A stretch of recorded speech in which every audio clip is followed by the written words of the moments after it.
for LSU to be the champions of the college football playoff. We're now going to talk about Oklahoma because speaking of newcomers, well, they've got quite a few. Most of the attention, though, has been on the new quarterback, new OC. But how about a five-star OT? Tom Green from Sooners Illustrated has more on the number one tackle in 2025, a Michael Fusi. Oklahoma freshman Michael Fusi has made his presence felt in his first spring in Norman, as the former five-star offensive tackle has left a strong impression on his new teammates.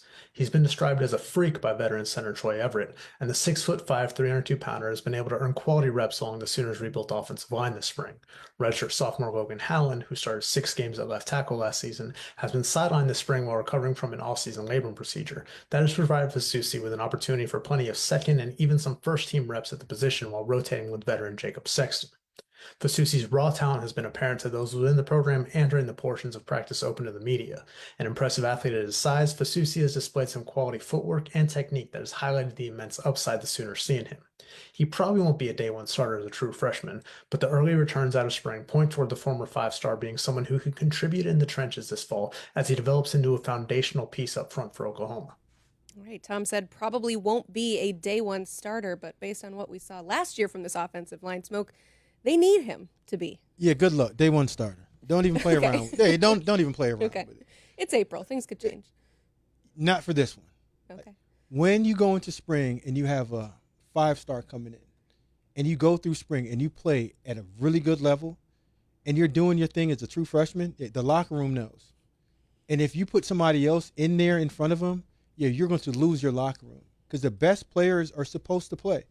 And when you're that good and you're struggling, trying to find an offensive line with cohesion, continuity, and he's been doing in spring, whoever the guy was that he replaced, find another position for him because this is your plan for the future with more upside. This is the first-round talent that we're looking at.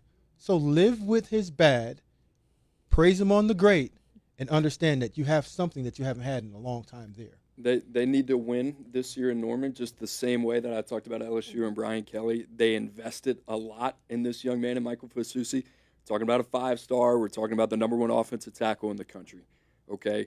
This is it. All the marbles, everything, all to the middle of the table. Michael Fusi needs to play. I think the fact that he's repping with the ones right now in the spring is a good way of saying, hey, this is a guy that we are pretty convicted in going forward into the fall. So they got some good people around. Brent Venables, Ben Arbuckle, the new OC. Jim Nagy knows what NFL players look like. I think Michael Fusi is going to get a big opportunity early to earn his stripes in the SEC. What impact do you think he'll make in this first year? Because it sounds like consensus is he needs to start. He's just that talented, but is he ready? Tackle is a hard position to play, and we've learned this with our 2 top-rated tackles just 2 years ago. You look at Caden Proctor, and you look at Francis Mawanoa. Both those guys started as true freshmen. Both those guys were ranked the number 1 and 2 tackles in the country. Both those guys were not perfect as freshmen, but you think about the foundation that it built for that team going forward under a Mario Cristobal and now a Kalen DeBoer to have that stalwart at the left tackle position. That's a big thing. So for Brent Venables, yes, he needs to win in the short term, but to be able to sell a Michael Fusi to a potential new quarterback after a guy like John Mateer, thinking down the road, it's a huge opportunity for him. And I think, listen, any young tackle is going to go through their trials and tribulations, especially playing in that conference against those type of pass rushers. So he's going to take his medicine, but for the long term, it's all going to be a positive. Medication is always good when you take it on time, Coop. Just take it. Take some of the head knockings that you're going to get with it, but you have this young man for 3 to 4 years. Live with it. Figure it out early instead of trying to lie to your team and lie to yourself that he's not ready. Coaches get paid to get these guys ready to play.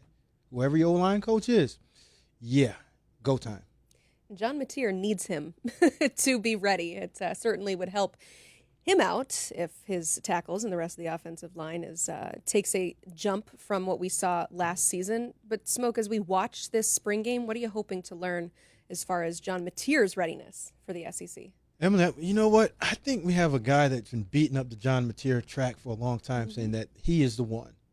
I think what I want to see is just how the team looks when he's playing. The same hope and same excitement that we saw when DJ Lagway came in for Florida.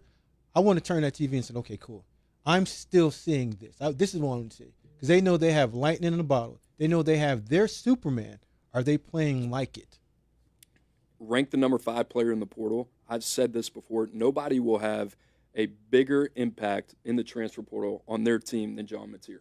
Okay, and part of it is you got to balance a projection with what they do on Saturdays and where they might end up in the NFL. On Saturdays, John Mateer will be one of the most impactful transfers in all of college football. In terms of what I want to see, I want to see some swagger. You know, you got to go all the way back to Lincoln Riley offenses and what they had, high scoring, dynamic, just attacking every level of the defense.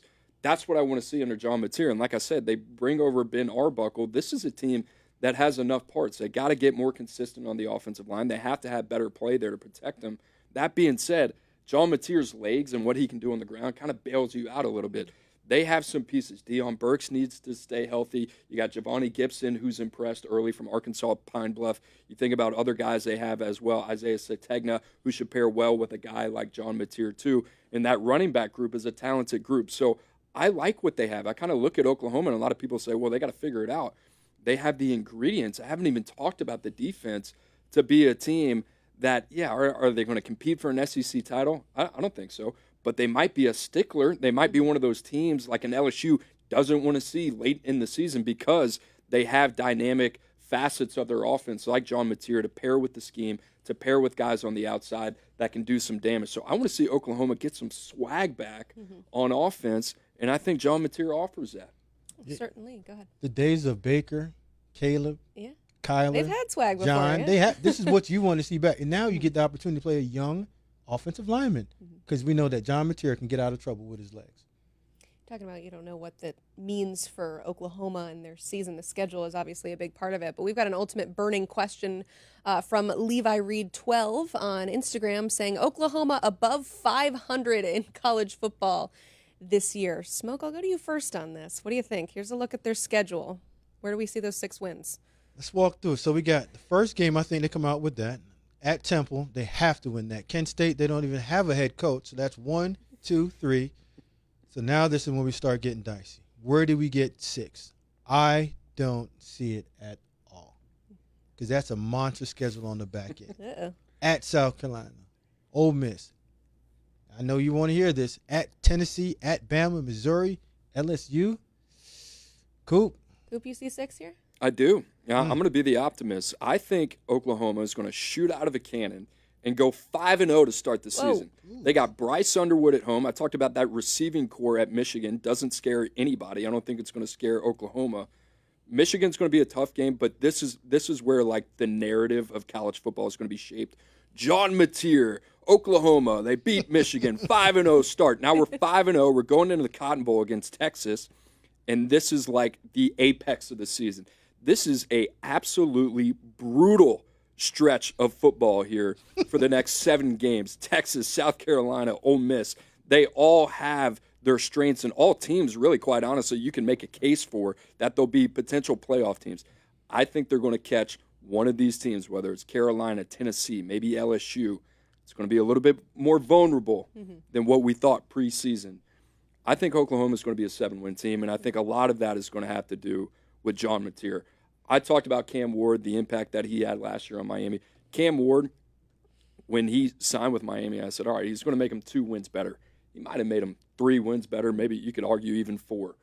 I look at Oklahoma. I think John Mateer, since we're talking betting lines, 2.5 wins, you could say like that is his type of value and impact on a team like Oklahoma. So I like Oklahoma to keep Brent Venables' seat warm, and John Mateer is going to be a big factor. I think 7-8 wins. It's going to be tough. That start, those first 5 games, you got to win those first 5 games, which I think they can do. Coop, you should have looked at me crazy. You should have said, Smoke, you've been jumping all over this guy, John Mateer, saying he's great, and you didn't even jump out of it and say I get it. I get the other side of the Well, conversation. it's less that you're worried about John Mateer and more just you look at this schedule and that's what concerns you, right? That's brutal. Yeah. That's a tough one. I That mean, is a they tough were schedule. bad last year offensively. Yeah. Really? Their defense is good. And that was a tough schedule as well. Right, but I have faith and conviction. We've talked about Mateer. The other part about this that I don't want to get lost in the sauce, they've done some good things at receiver. I love the fact that they brought his OC with them. That gives you the continuity for a young quarterback that you're putting everything into to say, hey, we're going all in on you. That gives him the continuity to go into this season and hopefully make a difference for the Sooners. Brent Venables back calling the defense as well, hoping that makes a difference for the Sooners. 6.5 is the win total. So we've got an over here and an under there. And by the way, to circle back on an earlier conversation that we had, Clemson is a 2.5-point favorite over LSU week 1. Yeah, money money line LSU. Money line LSU. You're on a heater. I'm an animal. He is feeling good about those Tigers. Those LSU Tigers, by the way, got to be clarify with that. Also, hey, check out the work from some of these great team sites. You heard from their reporters. They'll get you ready to go for Saturday and, of course, bring you all the reaction and the information that we gather coming out of it.